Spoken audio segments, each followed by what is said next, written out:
Hi, everyone. Happy Friday. It's 4 o'clock in New York. For the sake of our 250-year experiment in democracy and the health and safety of our people, might it be high time to start managing Donald Trump's screen time? Before we try to answer that question, you should know this. Donald Trump appeared to have another urgent meeting yesterday with the back of his eyelids. It took place during an event on healthcare affordability in the Oval Office because who needs a white noise machine, or melatonin for that matter, when you've got important policy matters to help you drift off to la-la land? For anyone else, the solution to such frequent occasions of falling asleep in public might be a better, more sound night's sleep, even in the midst of a war that he started, but no. Hours later, between the hours of midnight and 2:45 a.m., Donald Trump posted on social media 18 times by our count, picking back up again just after 7:30 a.m. And none of those posts were really anything pressing. None of them were things that couldn't wait till a morning tirade. In the 2-minute span encompassing 12:27 a.m. and 12:28 a.m. Eastern, for instance, Donald Trump posted 4 times on the topics of treason charges for former President Barack Obama and former Secretary of State Hillary Clinton. 45 minutes later at 1:13 a.m., he posted this, quote, "The 2020 presidential election should be permanently wiped from the books and be of no further force or effect." An hour and a half later at 2:43 a.m., either still awake or awake again, he shared a fawning quote from legendary actor Clint Eastwood. Although we checked on that quote from that legendary actor, and it appears the quote was actually from a New Hampshire state representative from the year 2019. So much for that.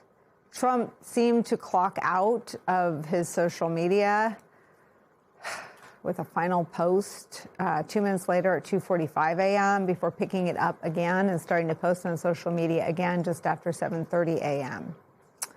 Donald Trump has appeared to fall asleep at White House events before, a number of times over the past few months. In fact, it might be one of the reasons the latest polling makes some sense. This in Fox News' poll, for instance, shows that 55% of registered American voters say they do not believe Donald Trump has the mental soundness to serve effectively as president. That number is up 7 points since late 2024. Now, these facts might only rise to the level of disturbing were we living in the best of times, but at the end of the 8th week of the war with Iran and amid a slew of other major challenges on the economy and on, Donald Trump is facing head-on a criticism he and his allies levied against his predecessor on a near daily basis, that he's simply not up to the job he has or even on the job often enough to perform it adequately. That is where we start today with Media Matters for America President Angelo Carusone. Also joining us, former Trump White House Deputy Press Secretary and Home of the Brave spokesperson, Sarah Matthews, is back with us. She's now a contributor for The Bulwark. And with me at the table, host of Politics Nation, president of the National Action Network, the Reverend Al Sharpton's here. Sarah, I'm so happy to have you back and to see you. Just tell me, I feel like there's this debate that rages about whether he's worse than he was. I feel like he seems in a lot of ways as crazy as ever, but you worked for him. You were inside the White House. Tell me how he seems to you. Yeah, I mean, I would agree with that largely, that this is not anything new when it comes to this erratic posting and him posting unhinged things. I just think it's gotten even worse in the sense that it's a little bit more extreme. In the first administration, we didn't have him posting about wanting to annihilate an entire civilization. And so I think that there's something to be said that it seems like he's lost his fastball and that he's not beating Father Time. Look, you can't beat Father Time. And I think old age is catching up with him. And so he's not as on it and as sharp as he once was. And I think that is also just enhancing the craziness that was already kind of there and bringing it to a whole new level. And we're seeing that play out. Sarah, do you think he's cognizant of the questions being asked about his faculties? 71% of all Americans don't believe he has the temperament to be president. 55% of Americans don't believe he has the mental fitness for the job that he has. He seemed to be so focused on those things when he'd constantly take the MoCA test, which is a dementia screen. Not really the intellectual flex that he seems to think it is, with Fox News interviewers and all manner of people. But do you think he's following these polls this time?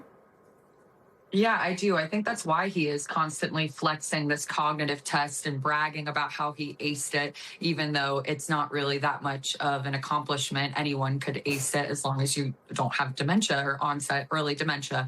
And I think he is following it. And I think he does feel insecure about how the public perceives him and his old age. Look, he was very critical of his predecessor and calling him Sleepy Joe Biden and going after his mental acuity. And so I do think that he is following these polls, and that's why you see him out there trying to push back on this narrative. But when he's falling asleep in the Oval Office and these meetings and posting these erratic, unhinged things on his True Social, it's certainly not helping the public perception of him and if he's mentally sound for the job. And I do think too that in the first Trump administration that people were willing to give him a little bit longer of a leash and they tolerated the kind of craziness from him. But we're not seeing that so much in the second administration, because I think so many people that voted for him this time around are unhappy with him, as reflected in the polling, where he's hitting record lows of disapproval because people feel like they have buyer's remorse, that they're not getting what they were promised on the campaign trail, whether that be him getting us into a new war in the Middle East, something he said he wouldn't do, or him not bringing down prices and actually making prices skyrocket even higher, whether that's grocery prices or the price of gas, you name it. And so I think that people aren't going to be as tolerant of this kind of crazy behavior from him when they feel like he isn't doing a good job. Can I ask the control room just to put the picture back up one more time of him falling asleep? I mean, if someone were sitting on the set and fell asleep, like, I would send a text and ask someone to come out and bring them a coffee. Like, whose job is it to either kick the press out, Sarah, or like kick him under the table? Or, I mean, is it the instruction for, it looks like Lutnick, Oz, and Kennedy, I guess they pass for our health people these days. Like, is it one of their job to like wake him up? Or like, what's Trump's so obsessed with his appearance. Like, we know from The Atlantic, he didn't go honor troops who lost their lives serving in World War I because he didn't want to mess up his hair. Like, the whole room can see him asleep. Whose job is it in this White House to wake him up or get the press out so we don't have all these images of Donald Trump asleep at his desk?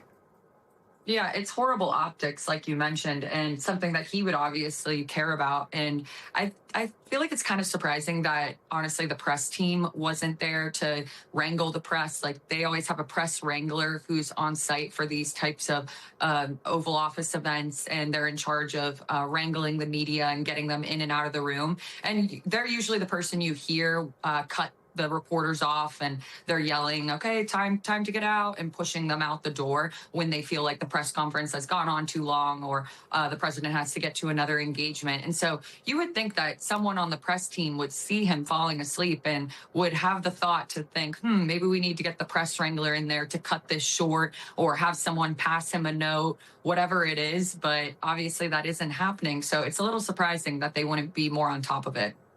Did he fall asleep in the first term a lot in meetings, or does that appear to be happening more frequently? I think it's happening more frequently. I don't think it's something that happened as often. I mean, if you look back on videos of Trump in 2016 and even throughout his first term, he had so much more vigor and life to him, and was always like the Energizer Bunny, in my opinion. I mean, the guy just could run on very little sleep and just go and hit multiple campaign events in one day.